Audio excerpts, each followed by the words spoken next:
Market risk kills you quickly. Inflation risk kills you slowly. Because that's like affecting what you're going to be spending. Exactly. And you don't even, you notice it, but you don't notice how big of a deal it is. Until like you've spent a lot more than what you wanted to.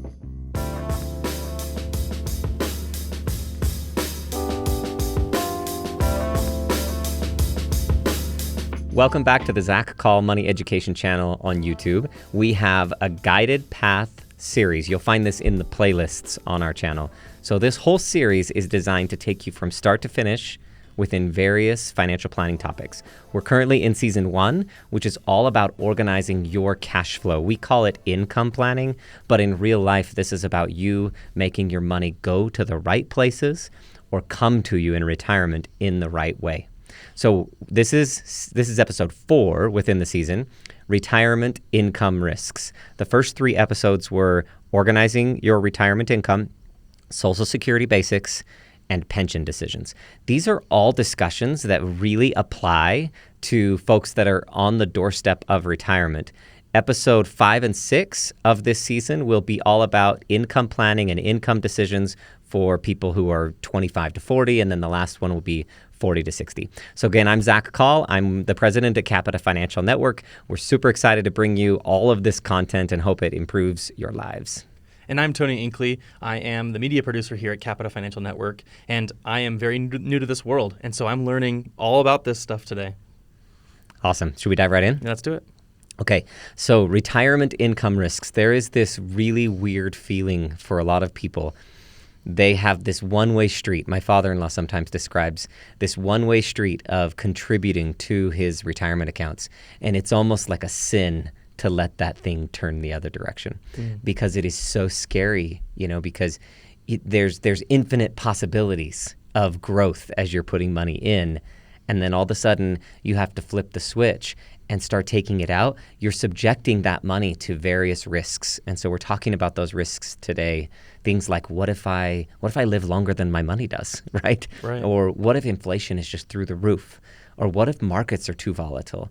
Or what if I lock it up and can't get it? Those are the exact risks we're going to go over today, and how you can structure your retirement income so that you can't avoid all of these risks, but you can make the right trade-offs. So you subject yourself or you take on each of those risks at a level that's comfortable to you. So you're basically saying that even if I'm retired, besides the fact that not everything I do is set in stone, but the effects of the world are not set in stone in terms of what they once I hit retirement, it's not like I'm locked in with everything that happens. Right. And so there's so much that could affect.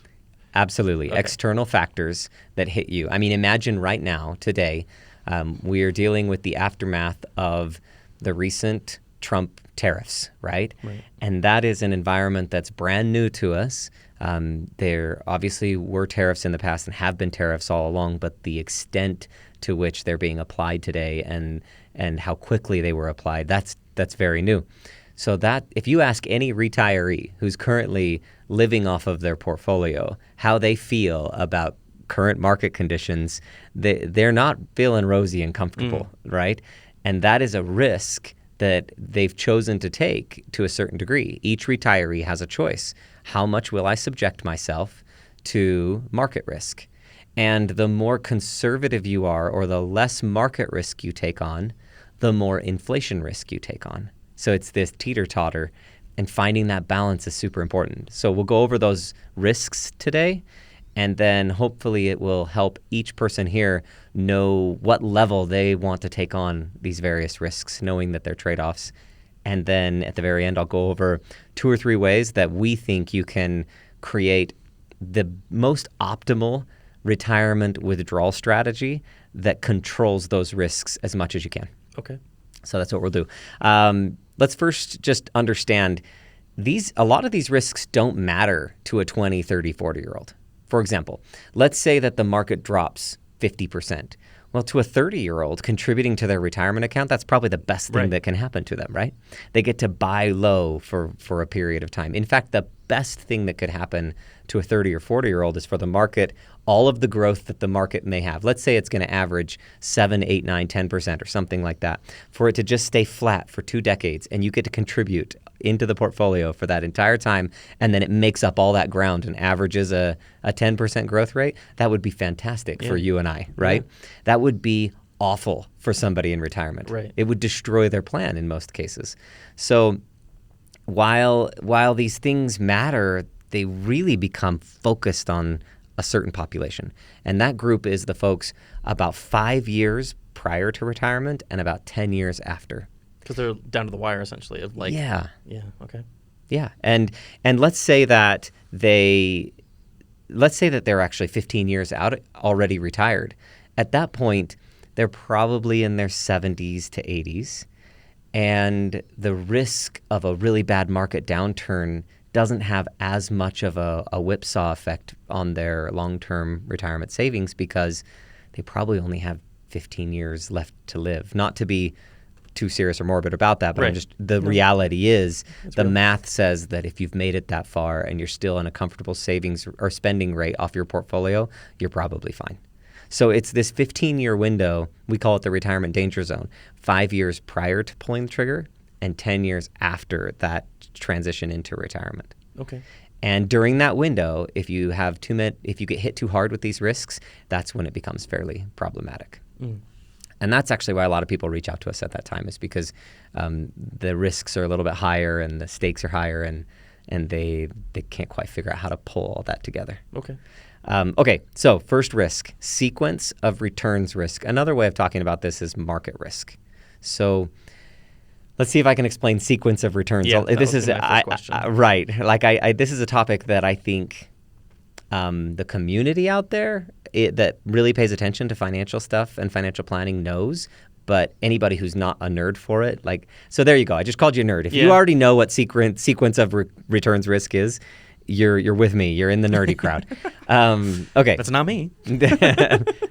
Okay, so case in point, right? Okay, so the point is, if I talked about it a minute ago, if a young person has really bad returns for a while, it doesn't really matter. In fact, if you do some math and you say, if you go through 10 years of an average of 10% rates of return, I'm trying to be really simple with the math here to make it easy. But in 1 year, it's a negative 50, and the next year, it's 100% return. That actually brings you back to even. Okay, so let's say that it's not usually that volatile, but let's say you've got negative 10 and positive 10 and positive 20 and then a negative 5, and you mix up all these returns, but in the end, it averages 10% over the course of the 10 years. If you are let's put it this way. If you mix up those rates of return and you're not contributing or distributing from the account, so no cash flow in and out of the account, it does not matter what order you put those returns in, it will always end up at the exact same dollar amount. So it's important for people to understand that math first. Okay. If you start and got 100% return and you go through all these things and on the very last year you have this really big balance and you lose half of it, a lot of people would think, oh my gosh, losing half on that huge balance, that's going to be worse than if I lose half on the small balance and then go through all those other returns and have 100% return in the last year. It doesn't matter. It's all the same. It's all the same. Yeah. Now, let's introduce a withdrawal from the account. If you're taking out 5% of the portfolio or 4%, whatever it is. Monthly? Sure. Let's call that percentages per year. Okay, great. But then if you want to divide it up over the month or once a year, it's all good.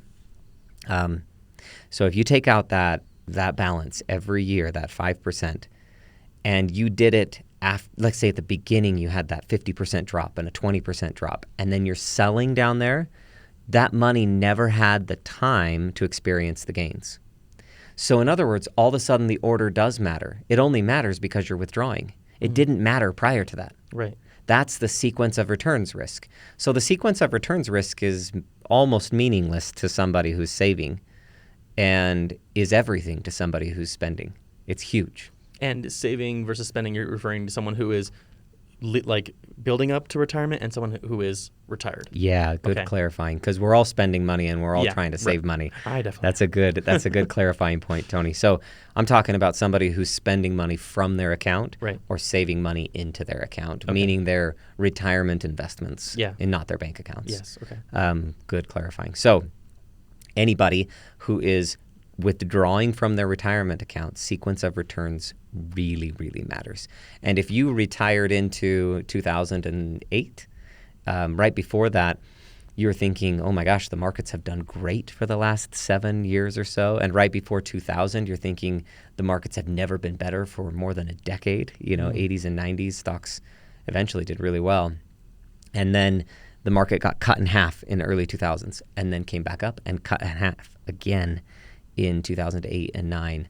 If you retired into that and you were withdrawing a lot of money, that can be like devastating to the long-term, I guess, just keeping your portfolio lasting until you die. Wow. So that's sequence of returns risk. We'll talk about how you can manage that, but that's the number one risk that usually retirees are most concerned about. They're worried about pulling the trigger, hopping into retirement, market drops, and they feel poor and they don't know what to do about it. And there are ways to totally manage that risk. Of course. We'll get into how to do that. And in particular, the two ways, which we'll cover here at the end, are now and later money or bucketing versus multi-stream. And they're two different approaches, and they both can be used. But as long as you're very thoughtful about this, it works great. The problem is that a lot of people who have been just in an index fund their whole lives, so an index fund like the S&P 500, where you own the 500 largest companies in the U.S., that works really well on the savings side. But as you transition into retirement, then if the market gets cut in half and you have to sell some of those, there needs to be a little bit more thought into how you protect some of your wealth as you move into retirement. Okay, so inflation risk, that's the other side. Yeah. So some people would say, well, I don't have to deal with sequence of returns risk if I just put it in a CD in a bank and earn, right now 5 or 6% or something like that. And that's true. Sure. You don't have to worry about the market loss on that. But we've had inflation that's greater than that interest rate over the last 12 to 18 months, where especially like what you and I feel as we go to the grocery store, certain things have doubled and certain things are up, 8, 9, or 10%, and some things up 15. On average, they're telling us it's 8 or 9, but it seems like we all feel like it's more than that. Yeah, for sure. So anyway, the idea is that now you're subjecting yourself to inflation risk. Market risk kills you quickly. Inflation risk kills you slowly. Because that's like affecting what you're going to be spending. Exactly. And you don't even, you notice it, but you don't notice how big of a deal it is. Until like you've spent a lot more than what you wanted to. Exactly. Until you have those moments where you buy another car and you're like, oh my gosh, the last time I bought a car, I spent $20,000 on a new car and now I'm spending $80,000 on a new car, if you're buying a new car, and or if it's used. It's like I used to be able to buy one for $8,000 and now I have to pay $40,000 for a used car, it seems like. And so it just depends on what kind of car you're buying, right? But the point is you have those markers that remind you of inflation, but you don't really notice it until you see those because it's such a slow burn. Yeah, okay. So that's inflation risk.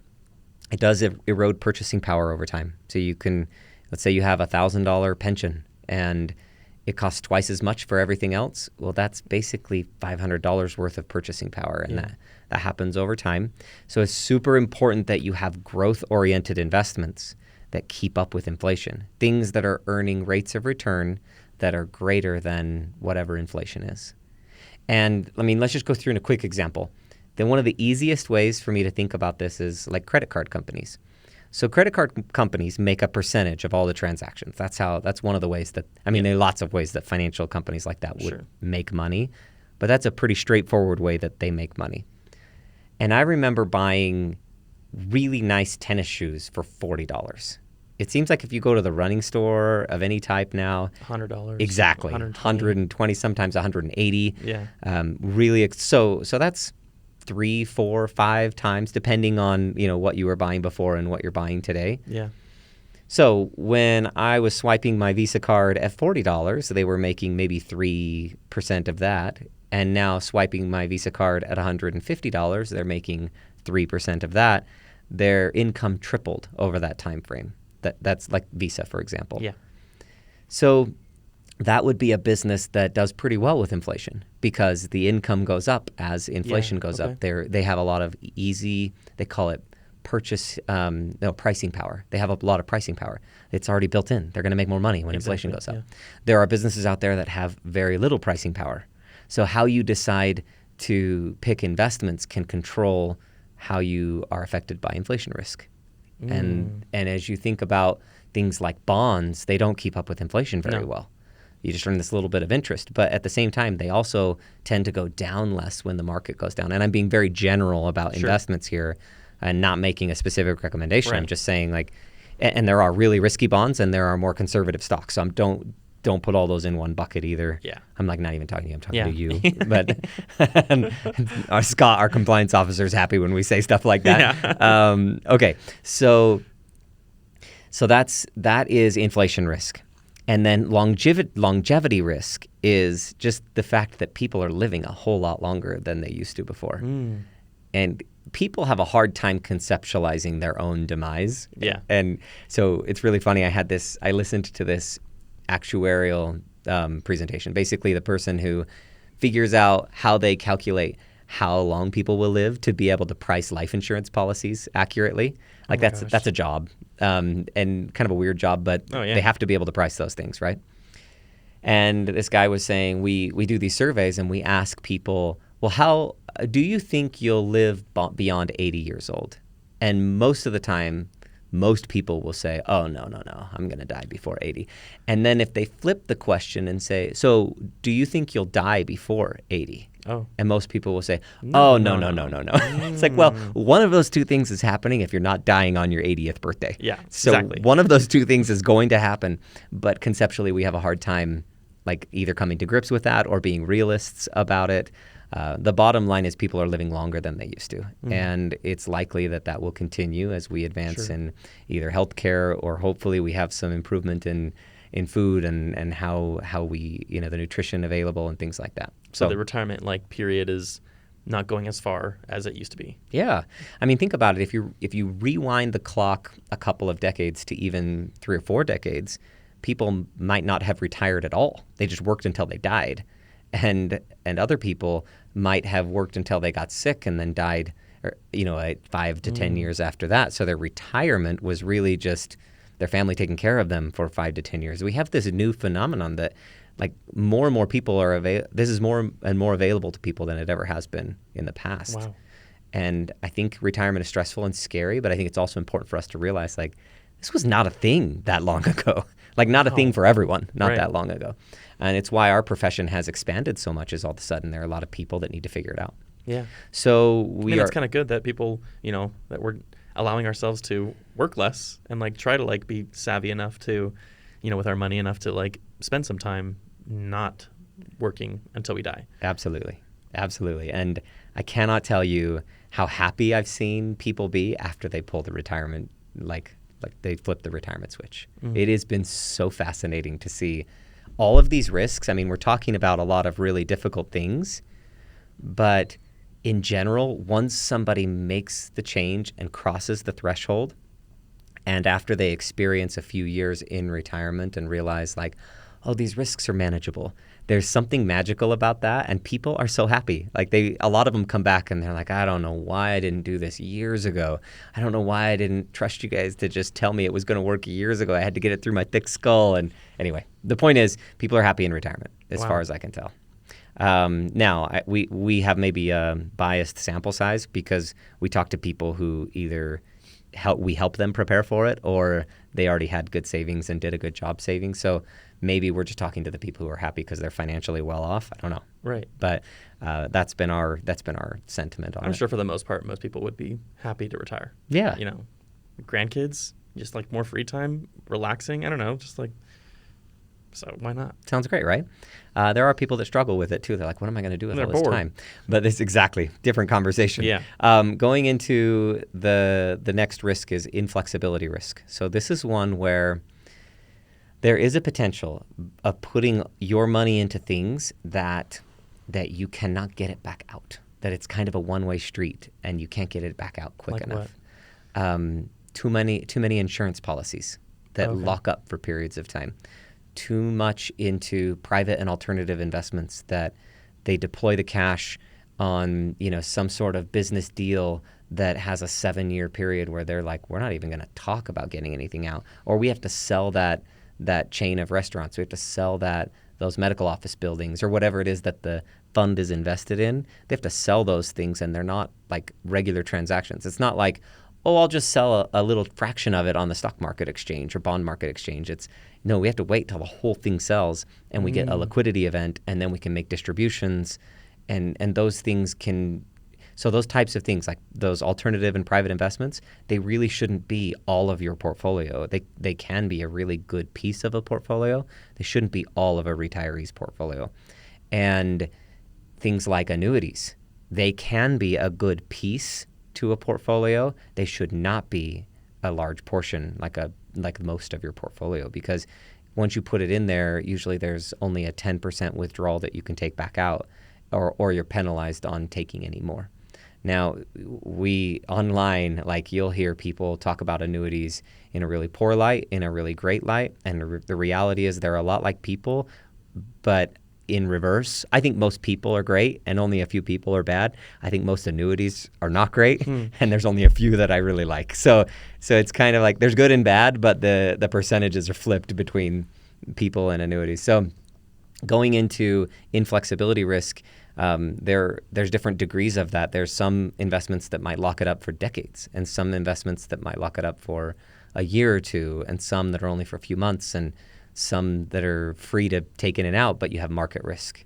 So you have to weigh out these 4 risks. So let's do a quick recap. Yeah. Sequence of returns or market risk. You can call it either thing. So market risk is just the possibility of an investment going down. Sequence of returns risk is that happening too much at the front end of your retirement life. So that's the important thing, is the consolidation of really bad markets right into your retirement. And the reality is that doesn't happen to everyone, but it does happen to some people depending on when you retire. So if it's a risk you worry about, it's a risk to address. And then inflation risk is number 2. So things just getting expensive faster than you anticipated. Longevity risk is number 3, just living a really long time and having to account for that. And then inflexibility risk, tying your money up to the point where life throws you a curveball and you need to take a bunch of money out for a medical expense or to buy a car or whatever it may be, and it's all tied up and you can't get access to it. That's the inflexibility risk. And in the inflexibility, is that due let me see if I can word this question correctly. Is the inflexibility due to my own actions, or just due to what is happening with the rest of the world in terms of how that is happening upon my investments, my insurances, or whatever you said? Yeah. Whatever. So what, how much power do I have in fixing that versus, maybe that's what you're going to get to. Yeah, no, that's a good question. Most of the time, the inflexibility is because you chose to take it on. Now, whether you did it knowingly or not, right, that's another question. Sure. But most of the time, you're giving up flexibility in exchange for something else. Like if you're buying an insurance policy, you're giving up inflexibility in order to have some sort of protection on the assets. Okay, yeah. If you are putting it in an alternative or private equity market, something like that, you're giving up some flexibility and access in order to achieve hopefully a higher rate of return than what you could get on just stocks and bonds in the regular markets. The idea is, if I'm expecting 7, 8, 9, 10, 11% on the stock market, hopefully if I'm buying these privately held companies, they're going to grow at 10 to 20% and maybe more. So the idea is you're exchanging something, and hopefully you're doing that knowingly. That's the problem, is that sometimes either financial professionals don't disclose it or the individual doesn't understand it. And it's important to avoid trading your flexibility unknowingly. That's a big deal. Sure. Okay. So you have to balance these 4 things out, and usually the greatest risk in the beginning is going to be that sequence of returns risk. So that can cause people to maybe overreact to it a little bit. It's very easy for financial, and I've talked about financial professionals on the Retirement Nerds YouTube channel and on my own old podcasting without, not on YouTube, on Apple. And if you want to learn more about like all the different financial professionals, that's where to go. And I'm sure we'll pick up that conversation on this channel sometime soon too. But the point I'm trying to make is it's actually really hard to encourage an investor to have hope. And it's really easy for a financial professional to sell them based on the investor's fear. So it's almost too easy for people out there in the industry to tell you need to lock up your money or you need to do this because everything's going to go bad, and because the retiree's like, yeah, I am worried about that. And it's really hard to tell them, like, we don't know exactly what the future brings, but we do believe that there's opportunity here, and it's willing to take we should be willing to take these risks. So in other words, managing the sequence of returns risk is a combination of protecting things enough without over-locking things up or being overly conservative. Because if you're 60 to 65, you cannot go all the way conservative or else you'll be subject to inflation risk. Yeah. So that balance is really tough. So how do you go about it? There's two, and I've written an article on this as well. You can find it on Capita Financial Network. It is part of a Money in Mind series. This one's called Withdrawals. So it talks about the different ways to structure withdrawals and puts them all into two main categories. Either you are organizing your money into now and later money or multi-streams. And the now and later money concept is, I'm going to take the dollars I think I'm going to need now or soon within the next few years, and I'm going to invest those differently than the dollars I don't need for the next few years, kind of the midterm money, and I'm going to invest the intermediate midterm money differently than the money I know I don't need for a decade. Because the money I don't need for a decade, if you're 60, that's kind of like being 50 on that money. Okay. You can kind of think of like, well, that money, I'm a 50-year-old. How would I have invested in that money as a 50-year-old? Probably pretty aggressive. So now it's just the first decade that we need to be making adjustments to, and specifically, the first 2 or 3 or 4 years. So anything you do that's CDs and bonds and money markets, short-term bonds, anything you do that's just cash in the bank or different types of annuities, like any of these solutions are really good as long as you have access to them for this short-term bucket. And that's the now money. So you protect the now money so that you protect enough now money so that if we go through another COVID, which was only a year or so before markets were back, but 2008, which took 2 or 3 years, 2000 and 2001, which took longer than that, 4, 5, 6, 7 years, you have enough of the now money that you don't have to sell any of the later money. That's just a standard bucketing approach. Okay. And it sounds pretty simple. Yeah. But here's where it gets really hard to implement.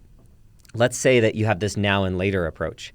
And it turns out that 25% of your portfolio is the now money and 75% is the later money. And I'm oversimplifying, but let's say that's it. So in the investor's head, they're thinking, okay, I'll put 75% of my portfolio in stocks and aggressive things and growth things, and 25% in bonds and cash and short term. And then they withdraw, right, from the bonds and cash and short term.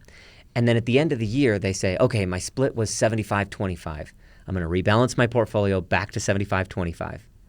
And then they sell from the 25. And then the next year they rebalance back to the 75-25. Well, that's no different from selling proportionately across the portfolio. In that case, they've actually made a mistake. They've actually sold stocks. If they did that and they rebalanced through a downturn in the market and they had to sell those stocks at a loss in order to backfill their 25%, they just sold through a negative market. They just did exactly what they didn't want to do. They put the later money up in front, sold it, and used it, even if it was just a little bit of a game of musical chairs where they moved the later money to the now money because they withdrew the now money. So what I mean by this is it is extremely difficult, and especially difficult for financial professionals, to be okay with those percentages drifting, because hopefully the later money's growing and you're using up the now money, and being careful over time to eventually say, I think we've made enough money over here now. It's time over the course of multiple years to sell off and backfill the now money. And this hypothetical that you're talking about, is this a retiree? Yeah. Okay. Yeah, everything we're talking about really is okay. Is I didn't know if it was retirees. someone that was leading up to No, great question. The next episode and the one after that will probably be more focused on like 25 to 40-year-olds and 40 to 60. We're talking about somebody who is either like right at the threshold and trying to figure out how to retire and trying to figure out how to structure their money, or they're already in it and they're not feeling like they have a good withdrawal plan based on their investments. And one of those is now and later money. And the biggest mistake that we see in managing the now and later money is even though they set out to do now and later money, they just sell proportionately across everything. Yeah. And they just sell through. Like a great example in the 401k plans and different plans where they have like a set target allocation. And a lot of financial professionals do this. They say, okay, you're a 50-50. So you're half stocks, half bonds, half aggressive, half conservative, but we're going to sell proportionally across all of them every month to get your portfolio withdrawals. Well, what if the market's down? Do we really want to sell those growth assets during market declines?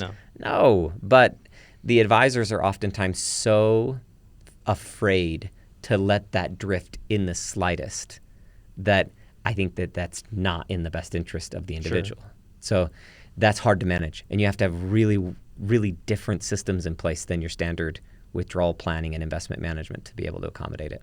But that's now and later money, and it works great. It's a great solution for controlling some of the sequence of returns risk. And then the later money helps with inflation risk. The lack of like throwing it all in insurance products helps with the inflexibility risk. And then hopefully you make enough money and you backfill the now money that it helps with longevity risk, and you use the right withdrawal spending rates and you adjust that. So you hit all four risks. You don't eliminate any of them, but you manage all of them. Because you're going to be hit by them at any given point. Yeah, and if you choose to eliminate all of them, I mean, you could eliminate the longevity risk by buying an old school annuity that pays you a monthly amount for the rest of your life. And no matter how long you live, the insurance company is on the hook to pay you for the rest of your life, which sounds great. Except we don't know what inflation is going to be. So that's, eggs will be expensive. And then you're going to be spending $10 for a dozen carton eggs. of eggs, exactly. So you don't know that. And I'm not saying that that's a bad choice either. I'm saying, but trying to eliminate one risk entirely, you could reduce that risk by maybe doing a little bit of an annuity like that, but don't try to eliminate any one of these risks entirely. So you're telling me there's not an objective, perfect solution to all of this? Just I can just flip that switch? Yeah, unfortunately, no. Yeah, but that would do really well on YouTube. If maybe that should be your thumbnail.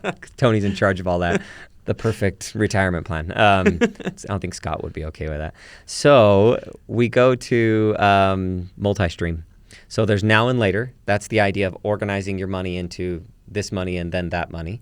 The multi-stream is to have diversification in the types of income streams that you have coming. So maybe you do purchase a low-cost, efficient annuity that pays out 7 or 8% cash flow or something like that. Maybe you use dividend-paying stocks and you just use the dividends. And maybe you use a bond portfolio of actual individual bonds and you have maturities of those. So we haven't covered a lot of this, and this is really season like 3, I think it is, 3 or 4, where we get into investing, right? But the point is there are a lot of different solutions that you can structure so that you have like 4 or 5 different income streams and maybe rental properties or other types of income streams that you have. So instead of organizing now and later, you're saying I'm going to organize all my assets to produce some income in different ways, because dividends are going to behave different than normal interest rates, even though like on bonds, even though they're related. Sure. And rental properties will produce a little bit different income than those two, even though they are related. And annuities anyway, you get the idea. All these may deviate just a little bit, but so you have some diversification in your income streams. And that's kind of multi-stream of setting up diversification of your income over your lifetime. And what we actually find is that if somebody really, really likes a particular style of multi-stream, what they'll do is they'll put Social Security in their plan, then they'll layer on a couple multi-streams, and then they'll do now and later money on top of that for the last bit of withdrawal. So it's actually a combination of both that we see for the most part. But those are the 2 main strategies. So if you're looking to try to understand the different types of investments that could exist in those 2 categories, on Capita Financial Network, the Education Center, Money and Mind articles, and this is the withdrawal article, and it actually lays out those 2 strategies in a lot of detail and which types of investments fit within each strategies. Okay, so should we do a recap? Sure. Okay, so episode 4, this is all about the retirement income risks.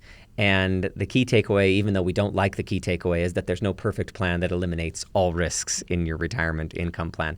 You only manage risks, and you only get to choose which risks you are willing to accept. And some people are completely unwilling to accept market risk, and then they will have more inflation risk because of it. But we get the idea. Market or sequence of returns risk. Let me do it. Okay. Oh, yes. I love this. We got the market risk, the inflation risk, the longevity risk, and then the flexibility/inflexibility risk. Exactly. Okay. You got it. All right. You got it. slowly And in getting there. particular, not slowly, you're getting it fast. And in particular, that first one that you mentioned, that market risk, that is, we're not really worried about markets performing poorly.